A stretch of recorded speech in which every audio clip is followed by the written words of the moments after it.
Hi viewers, today our topic is acid. Okay, हम acid के बारे में पढ़ेंगे। हम इसके अगर इंट्रो की बात करते हैं कि ये किस तरह से स्टार्ट हुआ, तो ये एक लैटिन वर्ड जो है आपका एसिडस से स्टार्ट हुआ ये। ओके, सो यहाँ से जो है इसकी स्टार्टमेंट आती है। आगे अगर हम इसको देखें तो मुस्लिम वर्ल्ड में आपको पता है मुस्लिम साइंटिस्ट बहुत ज़्यादा फेमस रहे हैं। उनमें जाबिर नहयान जो हैं हमारे बहुत फेमस मुस्लिम साइंटिस्ट थे।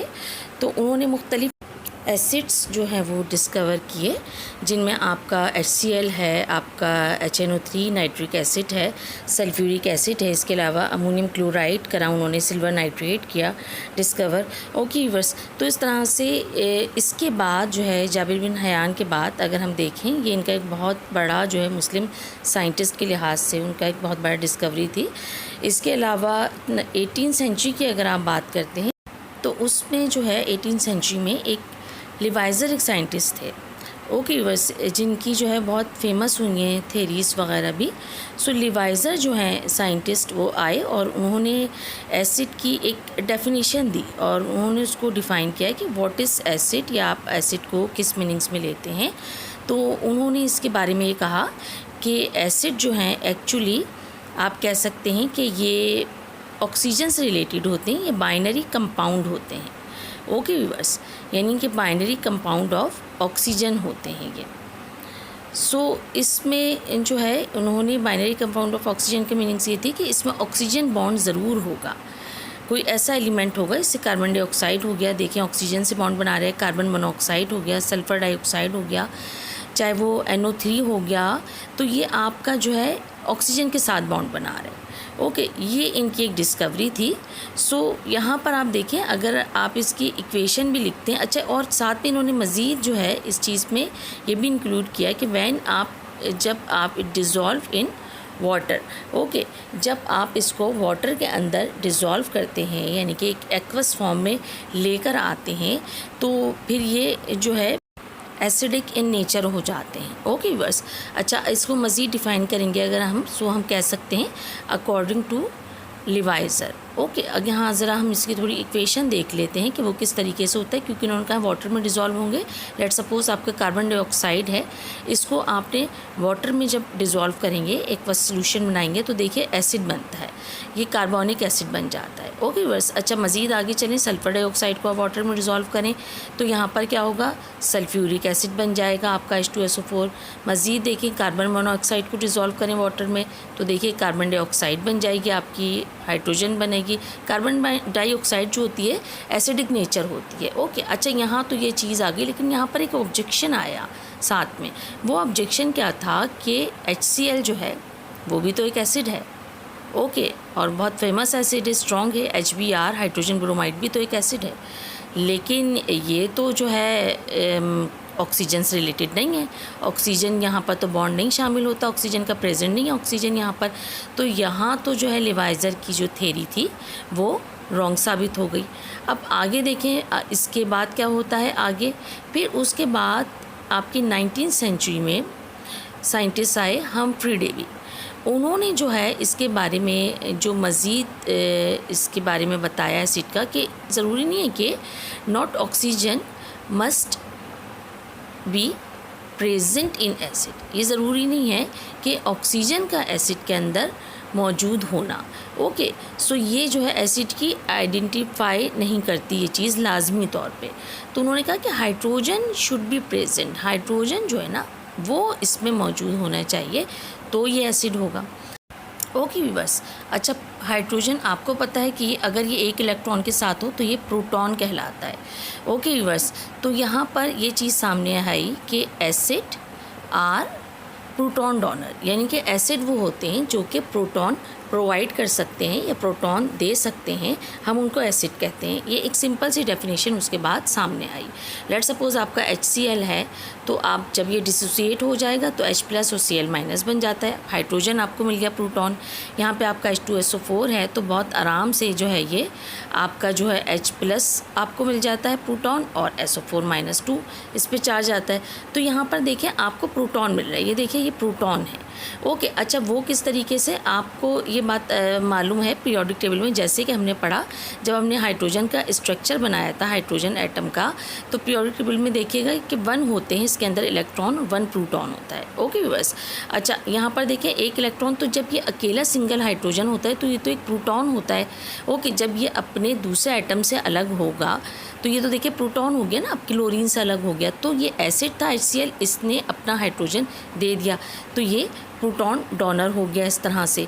ओके बस, इसी तरह से सल्फ्यूरिक एसिड में हुआ। अच्छा, अब ये जो है ना डेफिनेशन सामने आई, इसके बाद आप देखें हमने इनकी प्रॉपर्टीज़ देखते हैं कि इनकी ख़ास प्रॉपर्टीज़ क्या होती हैं, या हम जो है एसिड को किस तरह से मज़ीद आइडेंटिफाई कर सकते हैं। सबसे पहले तो इसकी बात करते हैं इसके टेस्ट की। इसका टेस्ट जो होता है वो कैसा होता है, सौर होता है, यानी कि तुर्श टाइप का होता है इसका। अगर इस टेस्ट जो होता है जिन चीज़ों में ये होता है, इसके अलावा इसके इफ़ेक्ट्स कैसे होते हैं, अगर ये आपकी स्किन पर गिर जाता है तो बर्निंग आ जाती है।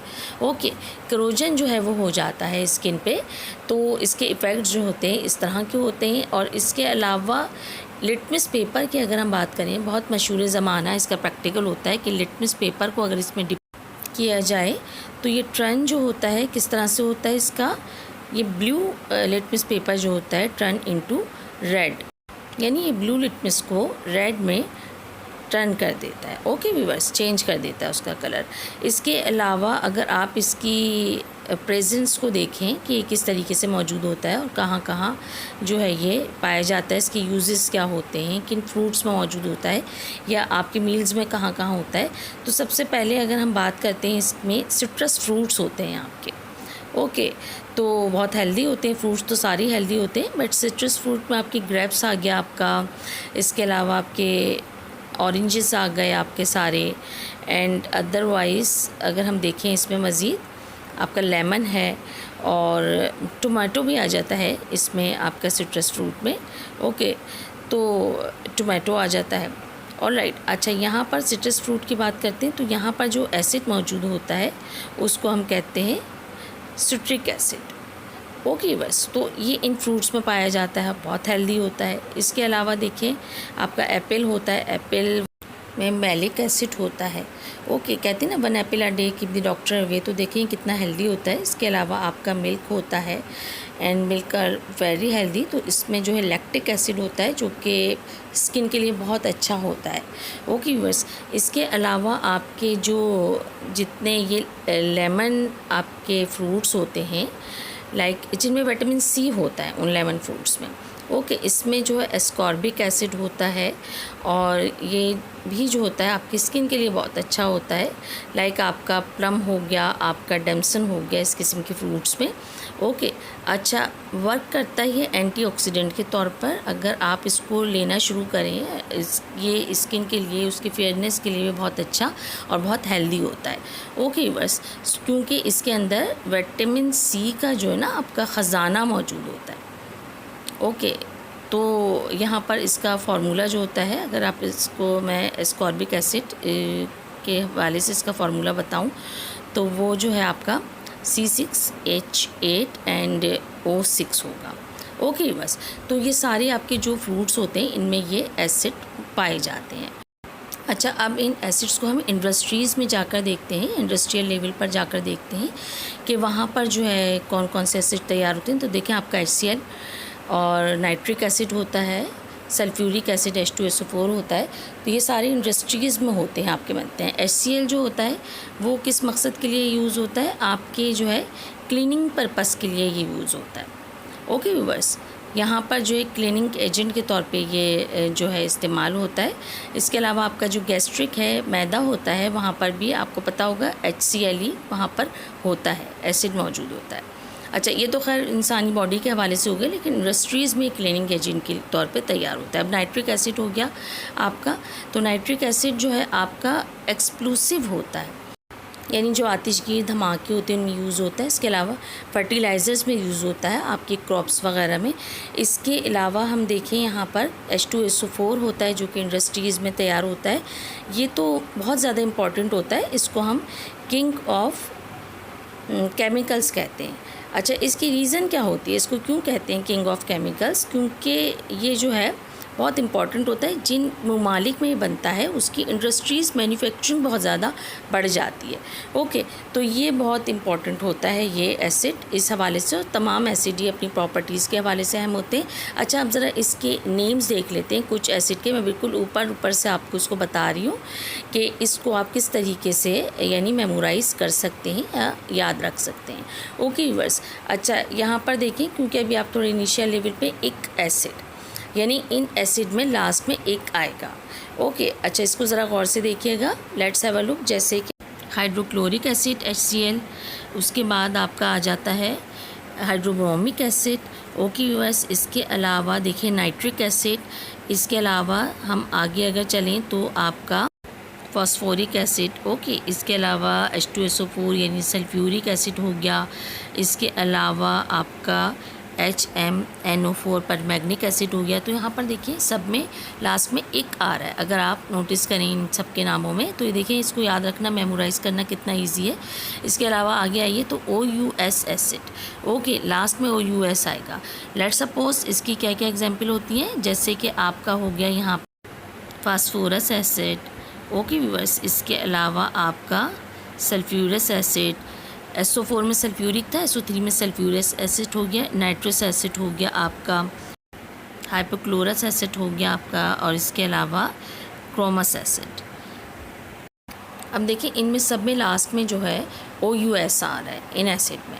ओके बस, जैसे वहाँ पे एक आ रहा था, यहाँ पे OUS आ रहा है। IDE बाज़ एसिड में आता है, तो ये भी वेरी सिंपल, बहुत आसान है। उसी तरीके से जैसे आपका HF हो गया, हाइड्रोजन फ्लोराइड हो गया, हाइड्रोजन ब्रोमाइड हो गया, तो यहाँ पे जो है IDE इसमें लास्ट में आता है। तो इस तरह से ये एसिड के मुख्तलिफ नेम्स होते हैं, आप इनको याद कर सकते हैं। अब हम बेस की तरफ आते हैं। बेस में देखिए what is the meanings of base, क्या है बेस क्या है। इसमें चीज़ें जो होती हैं उलट होती हैं, अपोजिट होती हैं बाज़ एसिड के। जैसे कि हम कह सकते हैं कि दे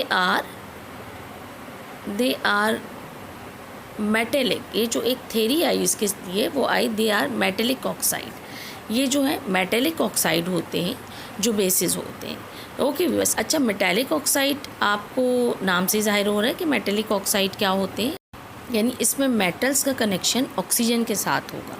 ओके व्यूअर्स, अच्छा अब वो देखिए किस तरीके से, जैसे कि आपका ये सोडियम है, ये देखिए ऑक्सीजन के साथ मिल गया है ये। Now let's see the second hand. यहाँ मैग्नीशियम है आपका, देखें इसका ऑक्सीजन के साथ बॉन्ड बन गया है। ओके, तो देखिए ये मेटल्स हैं। ओके व्यूअर्स, अच्छा यहाँ पर मज़ीद ये कहा गया when they dissolve in water. Okay, जब ये वाटर के अंदर डिज़ोल्व होते हैं मेटेलिक ऑक्साइड, सो प्रोवाइड, तो ये क्या देते हैं आपको, यहाँ पर ये प्रोवाइड करेंगे हाइड्रोक्सिल आइन। ओके, हाइड्रोक्सिल आइन जो है वो बन जाता है यहाँ पर। देखिए जैसे कि आपका सोडियम ऑक्साइड है, यहाँ पर जब इसने वाटर के साथ इसको शामिल कराया गया तो ये सोडियम हाइड्रो ऑक्साइड बन जाता है। ओके बस, दूसरी तरफ आइए आप, यहाँ मैग्नीशियम ऑक्साइड है, इसमें जब वाटर ऐड किया जाता है तो देखिए ये भी मैग्नीशियम हाइड्रो ऑक्साइड हो जाता है। ओके वर्स, अब यहाँ पर हाइड्रोक्सिल यहाँ पर मौजूद है, यानी कि ये आइंस में डिवाइड हो सकते हैं, डिसोसिएट। तो ये एक डेफिनेशन सामने आती है यहाँ पर एक हाइड्रोक्सिल की वजह से कि बेस जो होते हैं ना आपके, they are proton acceptor. Okay वर्स, अब देखिए ना वो किस तरीके से होगा, प्रोटॉन को ये एक्सेप्ट कर सकते हैं। ऑलराइट वीवर्स, अच्छा देखें वहाँ पर एसिड में तो देखें ना आपको पता है H+ था आइन, यहाँ पर OH है और OH पे चार्ज आपका नेगेटिव होगा। देखें सोडियम पॉजिटिव, OH नेगेटिव होगा। ऑलराइट, जब ये डिसोसिएट होता है, इसी तरह मैग्नीशियम पॉजिटिव और OH नेगेटिव है। ओके, इस तरह से ये हाइड्रोक्सिल जो होगा प्रोटॉन एक्सेप्ट कर लेगा। अब ये आगे हम जो है यहाँ पर देखते हैं कि बेस की आपकी जो है प्रॉपर्टीज़ क्या होती हैं, या इसकी बेसिक आइडेंटिटी के लिए हम इसकी प्रॉपर्टीज़ क्या कह सकते हैं। सबसे पहले तो देखिए यहाँ पर अगर हम बात करें इन टच, अगर आप इसको टच करेंगे तो ये स्लिपरी नेचर होता है। ओके बस, यानी कि अगर आप इसको टचिंग में स्लिप होगा। इसके अलावा अगर इसकी टेस्ट की बात करते हैं, इसका टेस्ट किस तरह का होता है, तो ये बिटर होता है इन टेस्ट, थोड़ा सा कड़वा आपको महसूस होगा। और अदरवाइज़ लिटमस पेपर का अगर टेस्ट किया जाए, जो कि बहुत ज़्यादा फेमस टेस्ट है और शुरू से आप इसको करते चले आ रहे हैं, तो यहाँ पर ये एसिड के बिल्कुल अपोजिट होगा इसका टेस्ट, यानी कि टर्न रेड इंटू ब्लू हो जाएगा। ओके, वहाँ पे ब्लू इंटू रेड हुआ था, यहाँ पर रेड इंटू ब्लू हो जाता है। तो यहाँ पर ये थोड़ा सा एसिड के अपोजिट हो जाता है। ओके व्यूअर्स, अदरवाइज़ इसकी एग्जांपल्स अगर आप देखें कि ये बेस जो है किन किन चीज़ों में है, एक तो आपका सोप हो गया, आपके जो मस्टर्ड ऑयल हो गया, उसमें ये बेस मौजूद होता है। जस्ट मस्टर्ड ऑयल में ही नहीं बल्कि और ऑयल्स में भी यह मौजूद होता है। ओके वर्स, इसके अलावा अगर हम इसके वर्क की बात करें तो अमोनिया जो है वो बेस के तौर पे काम करती है, एज ए क्लीनिंग एजेंट काम करती है और आपके हेयर डाई में भी यूज़ होती है। इसके अलावा सोडियम बाइकार्बोनेट होता है, बेकिंग सोडा होता है, चीज़ों को गलाने में यूज़ होता है। बाज़ूक़ात आप इसको क्लीनिंग में भी ले लेते हैं इस्तेमाल में, आपके किचन वगैरह के कामों में। और अगर मज़ीद आगे देखें तो कैल्शियम हाइड्रोक्साइड होता है, वो भी जो है आपका एज ए बेस यूज़ होता है और इसमें जो है ना ये ब्लीचिंग पाउडर के तौर पर यूज़ होता है। ओके बस, तो ये तो देखें सारी ये बेसिस होती हैं। अब इनकी प्रॉपर्टीज़ को थोड़ा आगे देखते हैं। आपको पता है कि मैदा जो होता है आपका स्टमक, इसमें गैस्ट्रिक जो होता है, यहाँ पे एक एसिड होता है HCl, जो कि आपके डाइजेशन में बहुत इंपॉर्टेंट होता है। तो समटाइम्स ऐसा होता है ना कि एसिडिटी बढ़ जाती है, आपके गैस्ट्रिक पे प्रॉब्लम हो जाती है, तो वहाँ पर मेडिसिन जो होती हैं मोर हो जाती है, यानी एसिडिटी आपकी, तो वहाँ पर अल्कलाइन मेडिसिन यूज़ होती हैं। ओके, यानी कि अल्कली मेडिसिन्स होती हैं जो कि बेस होती हैं। ओके वर्स, देखें वो किस तरीके से आपका HCl है, यहाँ पर आपने सोडियम हाइड्रोक्साइड ऐसी मेडिसिन ली जिसमें ये मौजूद है, तो देखिए सॉल्ट बन जाएगा और साथ में वाटर बन जाएगा। ओके, यहाँ पे देखें सोडियम क्लोराइड, यानी ये सॉल्ट बन गया, वाटर बन गया। एसिड और बेस जब आपस में मिलते हैं तो सॉल्ट एंड वाटर बनता है। इसके अलावा यहाँ पे जो है इसको कंट्रोल कर लेता है इस तरह से एसिडिटी को, क्योंकि अब एसिड के साथ जब बेस मिल गई तो अल्कली मेडिसिन ने उसको कंट्रोल कर लिया। ओके बस, इसके अलावा आप देखें कि यहाँ पर जब मैं अल्कलाइन मेडिसिन का नाम लिया है हमने, तो what is the difference between base and alkali. Okay बस, यहाँ पर एक क्वेश्चन आपको दिखाई दे रहा होगा कि इन दोनों के दरमियान क्या डिफरेंस होता है। हम बेस को अल्कली कह सकते हैं, अल्कली को बेस कह सकते हैं, यानी इनके दरमियान ऐसा क्या डिफरेंस होता है। ओके बस, तो देखिए ये जो है बहुत एक सिंपल सा आपका क्वेश्चन आता है, समटाइम एग्ज़ाम्स में भी आपके आता है कि ये आप व्हेन बेस, जब आप किसी बेस को डिज़ोल्व करते हैं इन वाटर, ओके बस कोई सी बेस हो गई, आपने उसको बेस को वाटर के अंदर डिज़ोल्व कर दिया, तो होता क्या है कि इसका जो हम ये कह सकते हैं इट्स कॉल्ड अल्कली। ओके, अब इसकी एक्सप्लेनेशन के लिए हम एक्सपेरिमेंट एक करके देख लेते हैं कि इस तरह से हम बेस में और अल्कली में डिस्टिंग्विश कर सकते हैं। ओके बस, let's have a look. Let's suppose जैसे कि मैंने एक बाउल ले लीजिए, आप एक बाउल ले लिया मैंने। ओके बस, अच्छा इस तरीके से मैंने उसमें वाटर डाल दिया। ऑलराइट, अब इसमें मैंने बेस डाल दी पूरे वाटर के अंदर। अब आप देखिए कि यहाँ पे जो एक पार्ट है छोटा सा बेस के अंदर, ये वो पार्ट है जो कि आपका वाटर में सॉल्युबल हो गया है, यानी हम कह सकते हैं सॉल्युबल इन वाटर। ओके बस, अच्छा ये जो बड़ा सा पार्ट है ये बेस का, ये इनसॉल्युबल इन वाटर है, यानी कि ये वाटर के अंदर हल नहीं हुआ या सॉल्युबल नहीं हो सका। ओके बस, अच्छा अब आप ये देखिए कि जो सॉल्युबल इन वाटर है इसको तो हम कहेंगे अल्कली। ऑलराइट भी बस, अच्छा और ये जो इनसॉल्युबल इन वाटर है ये बेस है, बल्कि बेस तो पूरा है, जो अल्कली है ये भी बेस है, जो सॉल्युबल है वो भी बेस है, जो इनसॉल्युबल है वो भी बेस है।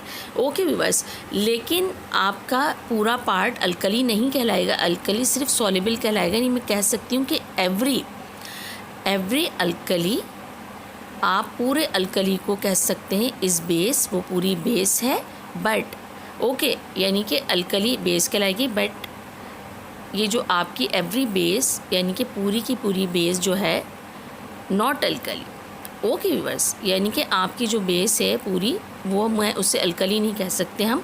लेट्स सपोज़ कि आपका जो कराची है ना वो पाकिस्तान कहला सकता है, पार्ट ऑफ द पाकिस्तान है, लेकिन पाकिस्तान कराची नहीं कहला सकता। ओके, तो ये देखिए ये जो है आपका, ये पूरा ये आपका अल्कली जो है नहीं कहलाएगा बेस। ओके, सिर्फ सॉल्युबल पार्ट कहलाएगा, लेकिन बेस पूरा ही होगा, चाहे वो अल्कली हो, सॉल्युबल हो, अनसॉल्युबल हो, वो पूरी चीज़ बेस कहलाएगी। ऑलराइट वीवर्स, तो देखिए ये इसके बीच में फ़र्क होता है। इसको थोड़ा सा हम ऐसा करते हैं, एग्जाम्पल्स के ज़रिए से देख लेते हैं।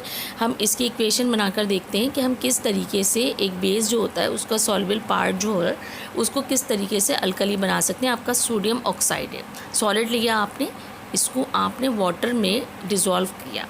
अब देखिए जो वाटर में डिज़ोल्व हो जाता है ना सोडियम हाइड्रोक्साइड, वो तो आपका अल्कली कहलाएगा आपका। ओके बस, अब देखिए ये सॉल्युबल इन वाटर है, एक्वस हो गया है ये।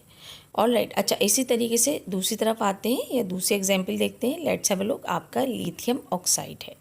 ऑलराइट, ये भी सॉलिड स्टेट में है, आपने इसमें वाटर ऐड किया तो यहाँ पर देखिए ये अगर जो इसका पार्ट लिथियम हाइड्रोक्साइड बन जाता है वो अल्कली कहलाएगा। ओके, अच्छा अब इसको हम डिफ़ाइन किस तरह से कर सकते हैं, हम किस तरह से समझ सकते हैं कि कैसे डिस्टिंग्विश करेंगे।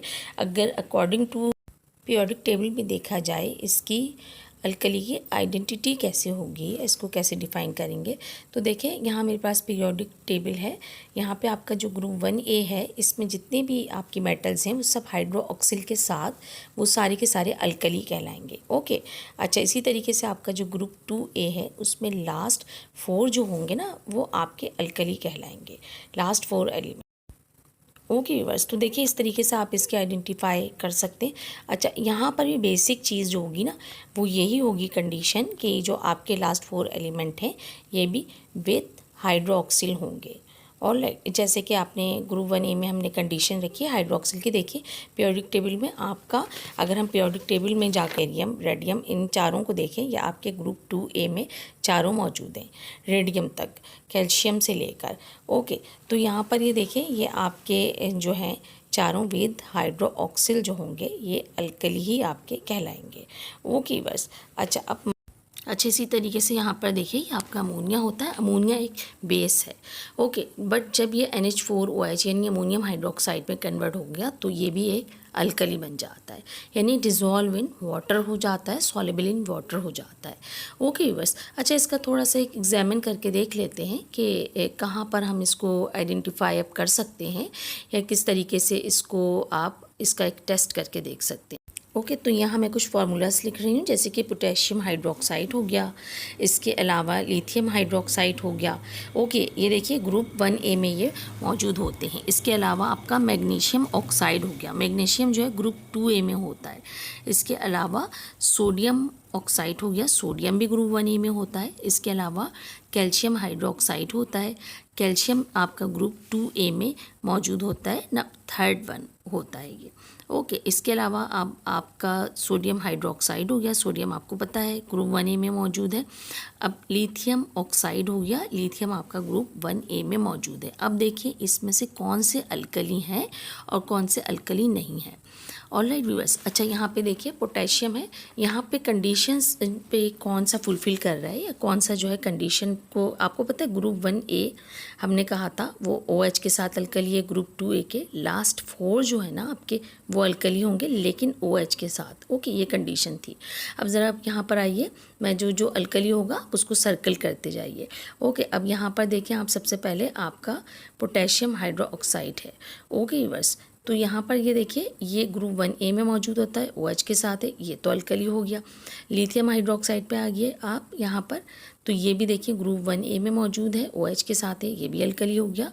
अब यहाँ पर देखिए पीरियोडिक टेबल में मैग्नीशियम की तरफ आ जाइए, ये देखिए लिथियम और पोटेशियम तो आपको 1A में मिल गया। अब मैग्नीशियम की तरफ आइए ग्रुप 2A में, लेकिन लास्ट 4 1 में नहीं है और वैसे भी H के साथ नहीं है, OH के साथ, तो ये अल्कली नहीं। सोडियम ऑक्साइड अल्कली नहीं है। इसी तरह कैल्शियम हाइड्रोक्साइड आप आइए देखें ग्रुप 2A में आपका मौजूद है, थर्ड वन है हाइड्रोक्सिल के साथ है, ये अल्कली है। इसी तरीके से सोडियम हाइड्रोक्साइड ग्रुप 1A में भी है, हाइड्रोक्साइड के साथ ये अल्कली। लिथियम ऑक्साइड है, हालांकि ग्रुप 1A में पाया जाता है बट OH नहीं है, तो ये अल्कली नहीं है। ओके, अच्छा अब आप देखें आपके जहन ये आ रहा होगा अगर किसी दूसरे ग्रुप का एलिमेंट हो, लेट्स हैव अ लुक, जैसे कि ये आयरन 3 हाइड्रोक्साइड है। ओके बस, अच्छा ये आयरन जो है आपको पता है ट्रांजिशन एलिमेंट है, ट्रांजिशन एलिमेंट में आता है, ब्लॉक डी में आता है। यहाँ पर पीरियोडिक टेबल में देखिए, ये देखिए ब्लॉक डी में है, ट्रांजिशन एलिमेंट है। ये OH के साथ तो है, यानी कि ये बेस तो है लेकिन ये अल्कली नहीं है, यानी सॉल्युबल इन वाटर नहीं है, जस्ट बेस है, अल्कली नहीं है। तो देखिए अल्कली के लिए सारी कंडीशंस होती हैं, you have to follow this condition. And good luck, goodbye and take care.